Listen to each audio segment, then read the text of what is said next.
Kitab 2 Samuel. Setelah Saul mati, dan ketika Daud kembali sesudah memukul kalah orang Amalek dan tinggal 2 hari di Siklag, maka datanglah pada hari ketiga seorang dari tentara dari pihak Saul dengan pakaian terkoyak-koyak dan tanah di atas kepala.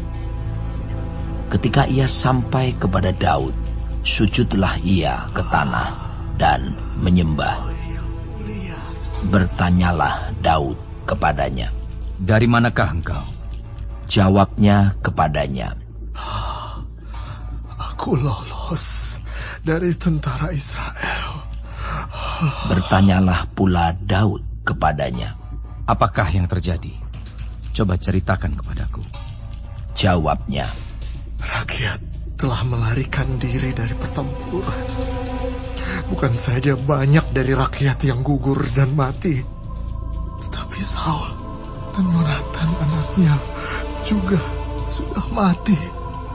Lalu Daud berkata kepada orang muda yang membawa kabar kepadanya itu, "Bagaimana kau ketahui bahwa Saul dan Yonatan anaknya sudah mati?" Orang muda yang membawa kabar kepadanya itu berkata, "Kebetulan aku ada di pegunungan Gilboa. Maka tampaklah Saul bertelekan pada tombaknya, sedang kereta-kereta dan orang-orang berkuda mengejarnya. Ketika menoleh ke belakang, ia melihat aku, lalu memanggil aku, dan aku berkata, 'Ya Tuanku.' Ia bertanya kepadaku, 'Siapakah engkau?' Jawabku kepadanya, 'Aku seorang Amalek.' Lalu katanya kepadaku, 'Datanglah kemari dan bunuhlah aku, sebab kekejangan telah menyerang aku, tetapi aku masih bernyawa.' Aku datang ke dekatnya dan membunuh dia, sebab aku tahu ia tidak dapat hidup terus setelah jatuh. Aku mengambil jejamang yang ada di kepalanya dan gelang yang ada pada lengannya. Dan inilah dia. Aku bawa kepada Tuanku." Lalu Daud memegang pakaiannya dan mengoyakkannya. Dan semua orang yang bersama-sama dengan dia berbuat demikian juga. Dan mereka meratap, menangis, dan berpuasa sampai matahari terbenam karena Saul, karena Yonatan anaknya, karena umat Tuhan, dan karena kaum Israel, sebab mereka telah gugur oleh pedang. Kemudian bertanyalah Daud kepada orang muda yang membawa kabar itu kepadanya, "Asalmu dari mana?" Jawabnya, "Aku ini anak perantau, orang Amalek." Kemudian berkatalah Daud kepadanya, "Bagaimana? Tidakkah engkau segan mengangkat tanganmu, memusnahkan orang yang diurapi Tuhan?" Lalu Daud memanggil salah seorang dari anak buahnya dan berkata, "Kemari, paranglah dia." Orang itu memarangnya sehingga mati. Dan Daud berkata kepadanya, "Kau tanggung sendiri darahmu, sebab mulutmu lah yang menjadi saksi menentang engkau, karena berkata, 'Aku telah membunuh orang yang diurapi Tuhan.'" Daud menyanyikan nyanyian ratapan ini karena Saul dan Yonatan anaknya.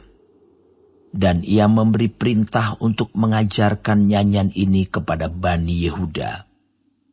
Itu ada tertulis dalam kitab orang jujur. Kepermayanmu, hai Israel, mati terbunuh di bukit-bukitmu. Betapa gugur para pahlawan.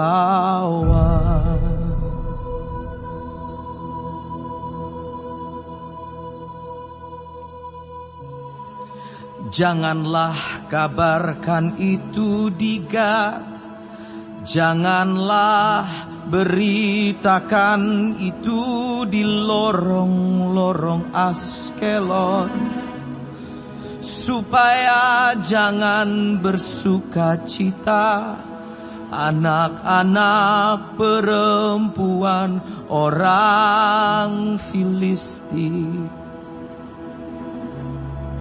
supaya jangan beria-ria anak-anak perempuan orang-orang yang tidak bersunat.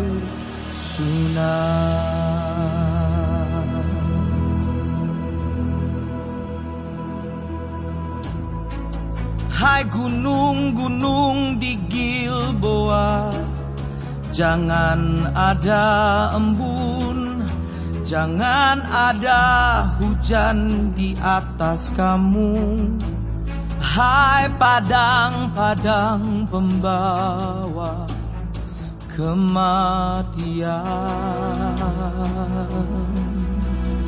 sebab di sanalah perisai para pahlawan dilumuri. Perisai Saul yang tidak diurapi dengan minyak.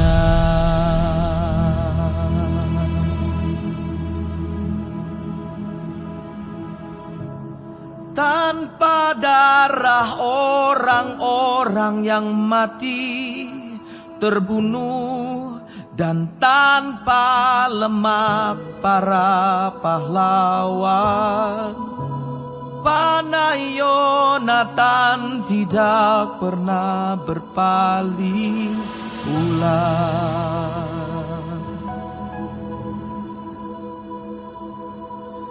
Dan pedang Saul tidak kembali dengan hampa.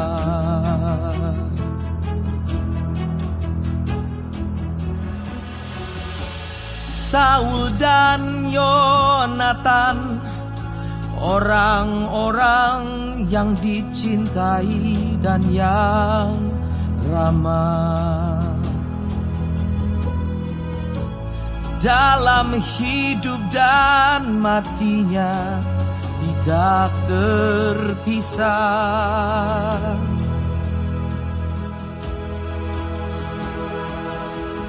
Mereka lebih cepat dari burung Raja Wali, mereka lebih kuat dari singa.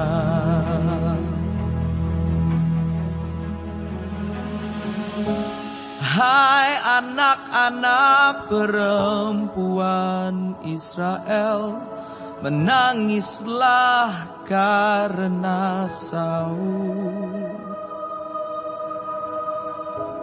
yang mendandani kamu dengan pakaian mewah dari kain kirmisi, yang menyematkan perhiasan emas pada pakaianmu.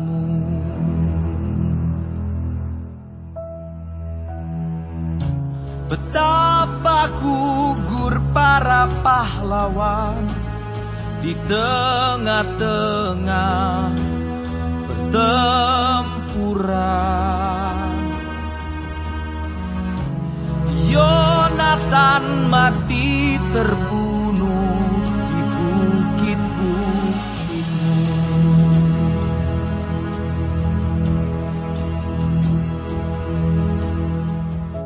Merasa susah aku karena engkau, saudaraku Yonatan.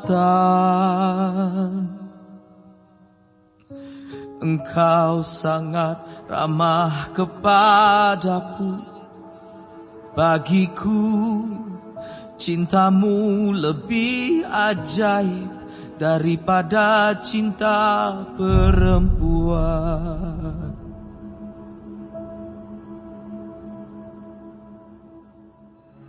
Betapa gugur para pahlawan dan musnah senjata-senjata.